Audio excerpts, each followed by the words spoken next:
పంచపాండవుల జనన రహస్యం ఏమిటి? ధర్మానికి ప్రతీకలైన పంచపాండవులు ఎలా జన్మించారు? వారికి ఆ అద్భుత శక్తులు ఎక్కడ నుండి వచ్చాయి? దాని వెనుక ఉన్న కుంతీదేవి వరం కథనే ఇది. అయితే చిన్నతనంలో అతిథి సేవలలో కుంతి నిష్ఠ చూసి దుర్వాస మహర్షి ఆమెకి ఒక అపురూప మంత్రాన్ని అనుగ్రహిస్తారు. ఏ దేవతనైతే తలుచుకుంటావో ఆ దేవత అనుగ్రహంతో పుత్ర సంతానం కలుగుతుంది అనేదే ఆ వరం.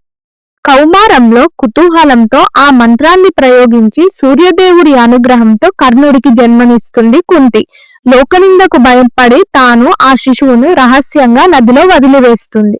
ఆ తరువాత కుంతి హస్తినాపుర రాజు అయిన పాండురాజును వివాహం చేసుకుంటుంది. కానీ పాండురాజుకు శాపం ఉండడంతో రాజవంశం నిలబెట్టడానికి పుత్రులు కావాల్సి వస్తుంది. అప్పుడు కుంతి తన వరాన్ని ప్రయోగించి యముడు, వాయువు, ఇంద్రుడి అనుగ్రహంతో యుధిష్ఠిరుడు, భీముడు మరియు అర్జునుడికి జన్మనిస్తుంది. ఆ తరువాత కుంతి ఆ మంత్రాన్ని మాద్రికి ఉపదేశించగా మాద్రి అశ్విని దేవతలను తలువగా అద్భుతంగా నకుల సహదేవులు జన్మించారు. ఈ 5గురే పంచపాండవులు.